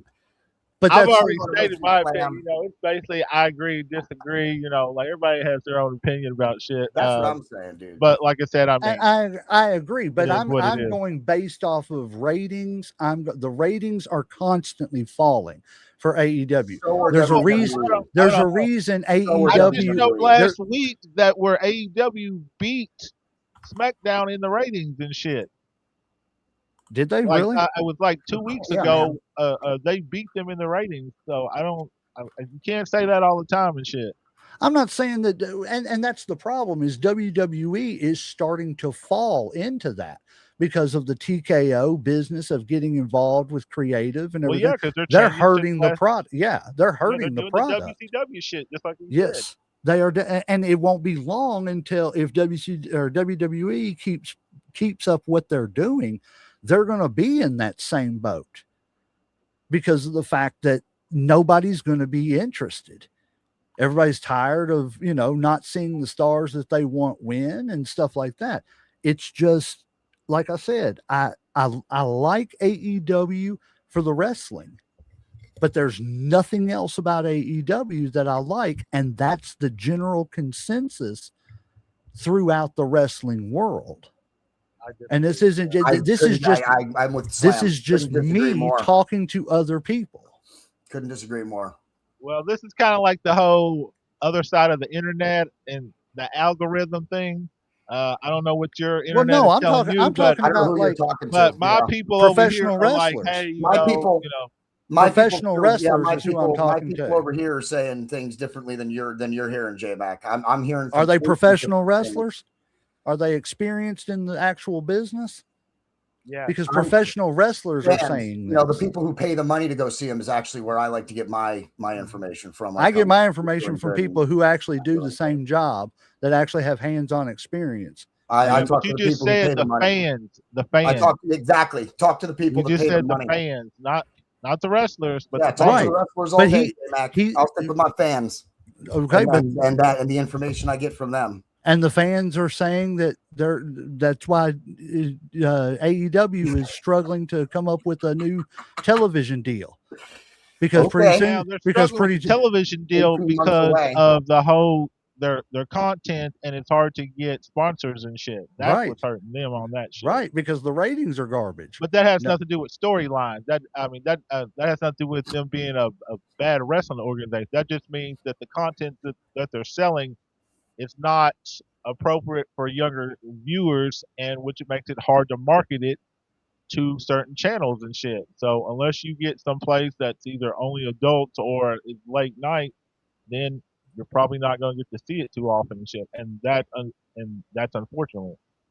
see, Connor said WWE isn't going to exist in 6 years. It's going to be run into the ground by TKO. So I'll happily say that if TKO sticks around in the WWE front, AEW will be the new WWE. I don't agree with that. I think TNA will take over before AEW would, because I think TNA actually has a following. TNA has they have a better TV deal. Get They some have better. popcorn.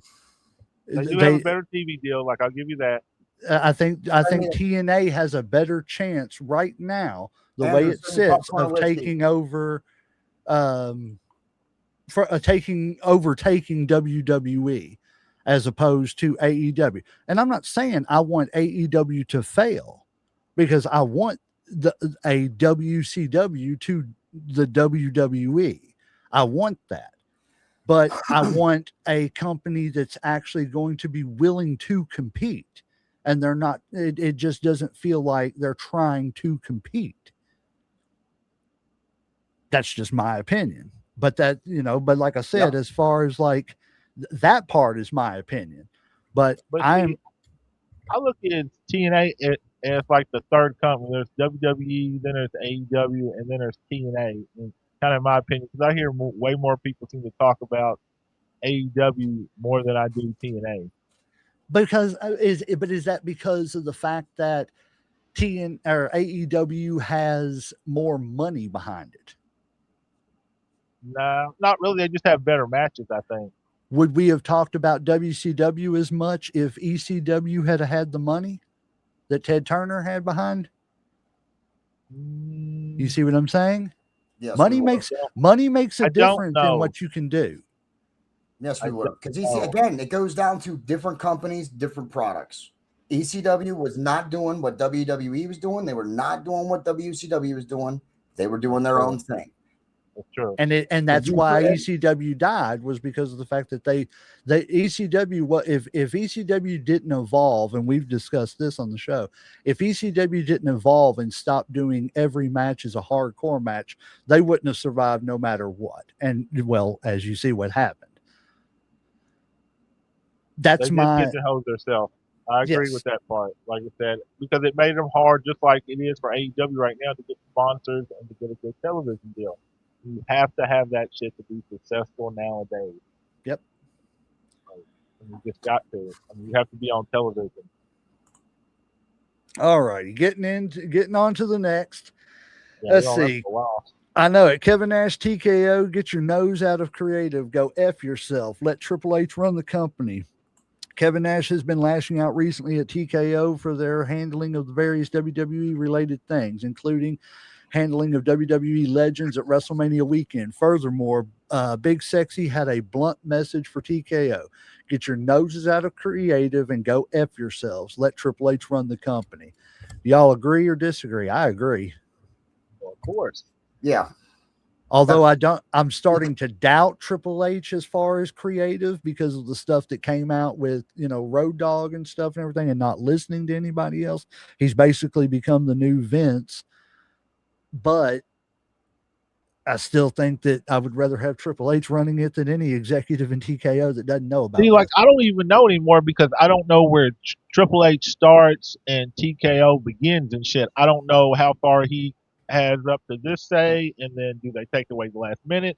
Is it something that they've discussed or what? So I'm trying to cut him a little slack, because I don't, I know TKO's in his business, but I don't know how much in his business that they're in. So they're in the business. They're in the Yeah. business, Slam. Like, are they all way up his ass? I mean, Yes. like, are they picking his boogers and shit? Pretty All much, type of shit? yes. Like, Yes. They done crawled so far up his ass they can tell you what he ate for lunch. They are Okay. over his shoulder with a telescope looking at Okay. each letter that he puts down on paper. Yes. That's why all these celebrities and stuff are being inserted in all this crap all the time and everything, which again is why it surprises me that they're banning certain celebrities. I get it because of the two different promotions, but you're over here throwing celebrities into every little aspect of the show for no reason. I mean, Pat McAfee, why nobody cared that Pat McAfee was the secret guy, for Randy Orton. There were so many other people that people wanted, but it was like, here, let's just shove a celebrity in there because it's a place we can shove a celebrity in. And that's kind of getting old in and of itself with TKO. Is that a sign of the times, though? Is that just how they do shit nowadays? If you're corporate, yes. Yeah. I mean, look at WCW. I mean, back, when things started to fall apart, they were going out and getting Master P. They were going out and getting Malone and Stockton. It was after Ted Turner sold. It was after Ted Turner lost his majority stake and sold with the AOL Time Warner deal. That's exactly the moment WCW's content had to shift because they became corporate. And which, I mean, WCW wasn't ever going to be allowed to go as far as WCW was going with the Attitude Era just because of standards and practices. They weren't going to let them do all the, suck it and stuff like that with DX and stuff on their TV. Because there were times when they were told to tone it down even before the sell off and everything because it was corporate owned and everything. But even though I think if Ted Turner had, not that he didn't have full say, but if he would have had the hands-on approach that Vince had, I think it could have been a little bit different, and the strings could have been loosened up a little bit on WCW back then. But I think it's going down the same road. WWE is. It's just too much corporate, too many suits in a business that they don't know what they're doing. I thought Ted was just the money, though. Like, I didn't think he had anything to do with production. He didn't do anything with it. He bought it. That's what I'm saying. He was just the money. Yeah, Bill Watts, that's what I'm saying. And then Bill Watts, Kevin Sullivan, Eric Bischoff. Well, and then you had all the executives that were crawling up their asses and stuff like, what was it? Jim Hurd and I can't think of that. Harvey Schiller and all them. It was just, like I said, I think if those people, if the Jim Hurds and the Schillers wouldn't have been in the way and it would have been more of a Ted Turner hands-on thing, Ted Turner probably would have let a little bit more of an quote unquote attitude era type, mischief going on, as opposed to, no, we can't do that because, we'll get standards and practices on us and stuff. I think that's what that broke down to. All righty. Ray Phoenix is absolutely regretting his move to the WWE. The man hasn't won a match on SmackDown in months, and now all they have for him is to be an extra during the gingerbread funeral ceremony. This is sad stuff, and Phoenix deserves better. He said he called AEW prison, and then he attended the gingerbread funeral. It's like, at this point, I bet he probably wants to go to TNA or something, I mean, I don't. I didn't hear those comments about that he called AEW a prison. I've never heard those comments from Ray. Yeah, he did. I looked it up. But it doesn't. I didn't hear it. And of course, he's in lockdown. Do you know why? Because he's a cruiserweight. Because WWE doesn't use little guys, so that's where he was going, to purgatory in WWE. Why did they get him? They didn't want him. They wanted Penta. They didn't want Ray Phoenix, but he was part of the package deal. Penta wasn't coming without Phoenix, so they got them both. Said, well, we're going to split you up, and Penta is going to have a great career, and Ray Phoenix is going to be a jobber. It says, yes, Ray Phoenix has publicly referred to AEW as a prison in the past. In April 2025, during his time in WWE, Phoenix told fans that he had been in prison while under contract with AEW. So I mean, and again, Still going after the AEW comment though. That's nah, funny. you said you never heard it, so I'm just You're right. I mean, just clarifying. because you just repeated it to me doesn't mean that I verified it or anything for myself. Send me a link and then I can read it. I mean, it's all you gotta do is Google. All you gotta do is push in Google, and it'll bring up all the articles. The almighty Google. Oh, well, tell me what search engine you use that's so much better than everybody else's. Oh, I don't just go to once. When I search for something, it's multiple. That's what I do too. I use websites. Google, I use Bing, I use all kinds of. Well, I don't mean like even just different search engines. I mean like actually verifying it. Like, oh yeah, I do too. I go read the articles. WWE like this one right here, the Sports Center.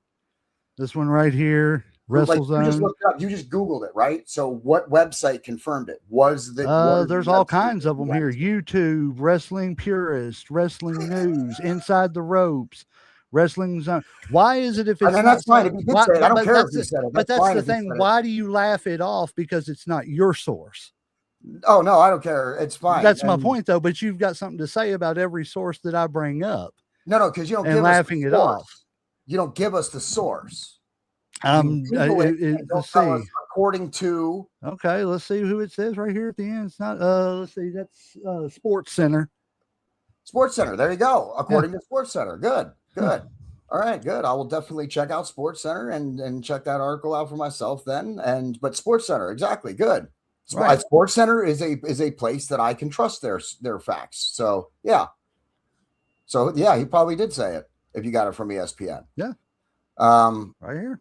That has nothing to do with him being used in the gingerbread funeral. Oh, I agree. It's stupid. They're that's WWE's problem. They're buying people up just so other people won't get them. And AEW does it too. The only company I honestly and truthfully see that's not buying people up just to be able to keep people off other people's shows as far as major companies is TNA. Because they can't.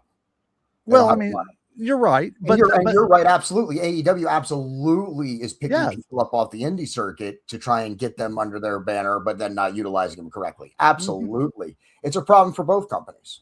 It's a big problem for both of them. Yeah.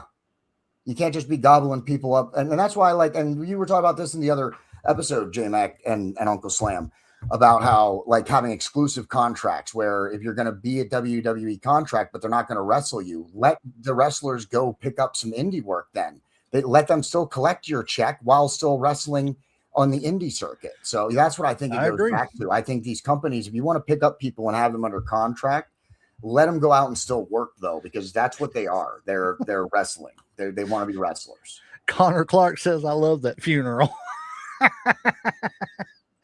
And then Andrew said that gingerbread thing was dumb. He said, oh, it's the almighty Google. It must be true. Oh, that's Connor. Let's see. All right. Next one. I thought this one was pretty funny because everybody keeps saying that Zilla Fatu is going to end up showing up on WWE TV, but they're saying in this article, the reason he's going to show up on WWE is because of the fact that he doesn't want to go to AEW and wrestle the only real Samoan wrestler, which is Samoa Joe. Do you all think Samoa Joe is the best Samoan wrestler of all time? Of all time? No, I don't know about all. I don't know about all time. People are arguing it. They're saying that as far as just pure wrestling, not the entertainment aspect of it, but just in-ring ability, that he's because they were arguing The Rock. But I would not argue that The Rock is a great in-ring wrestler. He was he was a Hulk Hogan type wrestler. Yeah, he was not a great. No, he was not. He could go in the ring, but that's not what you think of. You don't think of The Rock being able to do those matches. At least that's not what I think of. I would say Umaga. Samoa Joe is awesome. Really? Yeah. Umanga. I mean, think about some of the shit he could do for a big man and shit. You know what I'm saying? He's coming off the top ropes. He's a high flyer. You know what I'm saying? He could pretty much wrestle with anybody. That's my pick. Now I ain't got nothing against Samoa Joe. The Rock, I kind of agree with J-Mac on that. He's more Hulk Hogan-ish and shit, but he is the biggest one. I kind of look at Roman. I'm trying to think of anybody else. I was always a fan of Ming or Haku, as you guys would know him. Yeah. He's not Samoan. Oh, is that right? Yeah, he's Tongan. Oh, thank you. You're right, actually. Thank you for that. He's what is it? The Isle of Tonga. Yeah. But anyway, no, yeah, I guess, I mean, he might be the best, like, in terms of in-ring ability. Yeah, he might be. I think right now he is, but I honestly and truthfully, I think Jacob Fatu could pass everybody up Oh yeah. just because of his athletic ability and stuff in the ring. I mean, there's not a lot of people who can jump around the way he does and, do that double springboard moonsault. And, Mhm. he moved for to be, I'm going to assume close to 300 pounds. He moves almost like a cruiserweight. And that's not to take anything away from Samoa Joe, because Samoa Joe moves good in the ring too, Well, for not as so big much of a man anymore. he is. Right. But you go back and look at some of his TNA work and Oh, stuff, yeah. man, Samoa Joe could go. Oh, yeah. Let's see what we got. Some people saying he's the only Samoan current time that hasn't been gridlocked into 5+ year bloodline storylines. I 100% agree. Let's see. WWE dropped the ball 10 years One ago of with many, Joe Andrew. versus Brock. That would have been a great feud. Yes, you're right, Andrew. That was so stupid. I don't know why they didn't do that. One of many. Oh, I can He answer that, said, but you don't wanna "You hear it. manga, J Max." Seriously, nice little British reference there. Thank you. Try to help where I can. You manga. Let's see here. You said who did you say? JD, who do you think's the best Samoan? I guess Samoa, if you're talking about just in terms of being able to go in the ring and what you can do in the ring, Samoa Joe might be. Yeah, he might be. Or at least, like you said, maybe Jacob Fatu or, Joe and Fatu would probably be the top two. I would agree Right. with that. Yeah. I don't think Jacob is there yet, but I think if he sticks with it in 5 or 6 years, we could be talking and having that argument. Yeah. All righty, next up. So there is talk that Teddy Long will be coming back as the SmackDown general manager if he hasn't already. I don't get a chance to watch SmackDown as much, but the thing that I am excited about this, although I'm slightly disappointed because I can't say who said it, but a guest we had said that Nick Aldis is not the nicest person in the world behind the scenes, but as far as in the ring, Nick Aldis is a very good wrestler. And I am excited that Nick Aldis may be moving back into the ring to actually wrestle again. And if he is, I will be very happy about that. And I'm okay with, Teddy Long coming in and being like an interim general manager for a while until they can, figure something else out. But my biggest excitement from that is that Nick Aldis could possibly be getting back into the ring. Jim, I want to let you know that my laugh wasn't at you just then. I just happened to see Drew's comment. That's why I had to bust out laughing. Let's see what they say here. Talking about a big man. He's big. He's bad. He'll body slam your dad. Mason Rook. Man, look, I ain't trying to hate on nobody or nothing like that. I don't buy that. But I have heard a long I think I'm laughing at the same comment. You just saw it. You just saw it, J-Mac. Yeah, you just saw it. I figured that out. But yeah, going back to Mason Rook real quick. Did you see it, Slam? Yeah, I saw that. Going back to Mason Rook real quick. I'm leaving the door open on that one before I pass any judgment. I don't know enough about the person to be able to say yay or nay. They don't have necessarily the typical WWE superstar look, but hey, I've been surprised before. But this is the one we're all laughing about. Yep. Andrew Paletto said best Samoan equals Nia Jax. Yeah, best at injuring everybody they wrestle with. Boy, he just settled it for us, didn't he? I mean, how do you argue with that? Right. Have you all seen the little I need to hurry this up too because we're pushing we're maximum density here. Have y'all seen the little thing that says what is it? It's two of the girls there, and they're like, yeah, I like working with why would anybody say something bad like that about me? And then about injuring somebody, and like the girl turns and looks at Nia Jax and says, I've seen you wrestle. Nia's like, oh. All righty, getting down to the last couple things here. Let me see if we need to, let's see. Yeah, we discussed all the pay cuts. Yeah, they said that if they didn't, the talent that was focused with pay cuts, they were going to be pretty much released anyway. But Did getting they into name this, who took the pay cuts or whatever? they have not named any names yet. Probably. Yeah, I don't know that they even will. But before we get off here, I do want to say thank you to Asuka, because as everybody knows, Asuka has pretty much confirmed that she is. It hasn't been confirmed about retiring, but it is the end, is what has been said, and that she is stepping away from the business. Wish her all the luck in the world. I think Asuka was probably one of the best female wrestlers in the past, probably 15 years. When the horsewomen and all of them were coming up from NXT, I think she was one of the ones that shined with them. And I don't think she gets a whole lot of credit. This is her body of work: NXT Women's Champion, Royal Rumble winner, SmackDown Women's Champion, 5-time Women's Tag Team Champion, 2-time Raw Women's Champion, Elimination Chamber winner, Money in the Bank winner, and WWE Women's Champion. It's hard to argue with that resume. Any thoughts on Asuka, guys? Probably one of the best, like you said. I mean, I think like didn't she go undefeated for what was it, like 960 days Yep. or something like that? As far as Yep. she's had, I mean, just showed her accolades. I mean, she's got nothing left to prove. I mean, she's done it all. Um, I just wish her well. You know what I'm saying? Enjoy life now. You know, go home, relax. You know, do your thing. I would echo the same sentiment. It's, you know, it's always sad to see a wrestler retire, but it's always great to see a wrestler retire. You know what I mean? Being able to make it to that point and being able to walk away on your own, you know, on your own, I think is a great way to walk out. So I think it's great for her. And I hope she, you know, gets to enjoy retirement and gets to have some fun. I agree 100%. They also said that her match with Io Sky was her passing the torch to Io Sky. So I think that was also pretty cool too, the way that she did that and everything.